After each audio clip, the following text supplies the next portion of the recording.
As you're about to celebrate your 40th birthday, most people start to reflect on their lives at this point, but you've already experienced so much.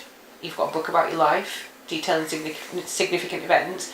What will you be reflecting from your 40th birthday, and how important is this birthday to you? What I'm going to do for my 40th birthday is I'm going back out to Germany as a bit of a pilgrimage, because I spent 7 years out there as a young soldier. It's kind of my sort of development as an adult, I suppose. I was out there from the age of 19 to 24, 25. This is where I did 2 of my operational tours based from. So yeah, going back out of Germany is a bit of a pilgrimage for me, and the boys coming out and have a few drinks. The instinctive way in which you reacted is what I want to talk about. You had a response that I think is quite unique. We all sort of have it in us that our body doesn't want to die, so it reacts in the way it reacts as a survival instinct. I would say deep down, the initial thing was the training, the knowledge, the strength. So the fact that I wasn't knocked out by the bullet had a huge impact, because if I'd have been knocked out by the bullet I would have suffocated. I think the first thing that went through my mind was, you cheeky so-and-so. And then the second thing that went through was, well, I'm still alive, I knew I hadn't been blown up, because it was an impact and not a heat wave. The guy gave me the first aid, the young last corporal medic. He was basically keeping them abreast of my consciousness state, so that when we got into the medical facilities they were as prepared as they could be for me. He went a bit Hollywood on me, and come on Si, you've done so well, keep going, we're nearly there mate, and actually that kind of moved me and inspired me a bit, because it mattered to him that I stayed alive. Did you anticipate the pitfalls when you were going through the rehab and the recovery? Rehab was for people with sports injuries, and so to wake up in the hospital and be told you've lost your sight, all you can focus on is everything that's gone, everything you've lost. I knew that my career was over. I lost my job. I assumed I'd lost my future when I found out that 2 people I knew had been killed. Transformation, shall I say, in my attitude. I was no longer a victim. I'd become a survivor. When I came out of the hospital bed, I had every intention of getting on with life. I had no idea how to start that journey. You can be given all the best rehab tools in the world. If you don't have the attitude and you don't have the willingness to use them, then they will lead to no opportunities. If you'd have been a civilian with a similar injury, do you think you would have had that drive? To say whether or not I'd have the drive, the energy, whether I'd have that sort of ability to do it as a civilian, I think it's different, because I wasn't a civilian that long. We need that thing that engages it. You've got people who are in road traffic accidents, people with cancer, people who lose family members well before their time, and they still keep going, they still fight back. And that's without any military training. But I think the military training helped me, don't get me wrong, but I don't think it's the only reason. I just think there's obviously something there inside me that could do it. I just needed that catalyst to do it. Did you receive mental health support? In the early stages, no. It wasn't until I realised I had serious anger issues and anxiety that I approached the military and said, while I was still serving, and I pushed myself major.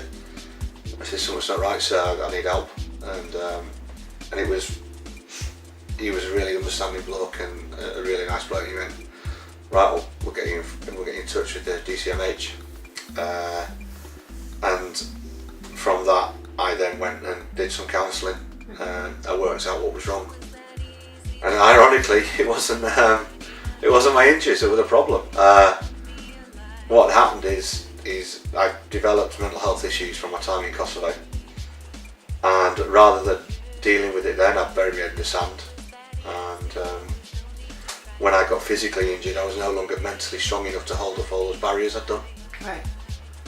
The physical injury opened the door for the subconscious to take over again and give my my mental health a bit of a kick in, to be honest.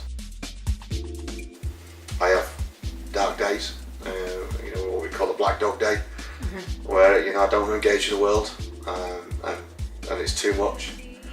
But I generally, I'll isolate myself on that day. I'll keep myself away from everybody, and then hopefully, the sun's going to come up tomorrow whether I like it or not. So hopefully it'll be a new start. Did you ever feel like it was too much? Not in a long time, but in the first couple of years, I couldn't see the end of the tunnel. For the pardon the pun, but the only time I genuinely thought about ending it all was laid in the hospital bed before I found out about Your friends. Yeah. I learned a valuable lesson from them, and that lesson was that I was still the same person. Yeah. This changed. There were new challenges to face. Yeah. But I was still the same person. Cut away what you want. It was still the same soul or whatever you want to call it inside. And it was learning that if they didn't treat me different, if they saw the same person I was before I went away, then what right did I have to change that person? That was the person that's got me to where I am. That'll be the person that gets me out of the hole. Talking about rugby, has the emergence of the PDRL format given you back that kind of camaraderie? Yeah, it was a game that I loved, both watching, playing, just being around that community. So when the PDRL concept came about, I'm grateful that Leeds contacted me and said, look, you fancy having a go? Having that opportunity to put my boots on, go out back there and do it again. And it was a thing, it was ending the game on my terms. Yeah. Not having it taken from me, but me being able to go out there and say, you know what, I've played my last game today. And I've watched other people that are involved develop. I've seen them come out of the shells. I've seen them build up their confidence. Sport does that for you anyway, but it made a huge difference to be able to do that and be part of that. And obviously I come to terms with my disabilities. I'm moving on with them. And you've got people involved in the game that haven't come to terms with it, or it's a new disability or new diagnosis. But for them to be around others like myself, it helped them come to terms with it. You got peer support, that camaraderie, that lack of sympathy. But it helped, you know what I mean? And I've seen people blossom through that. They don't feel different. Nobody feels different in the group, which is nice.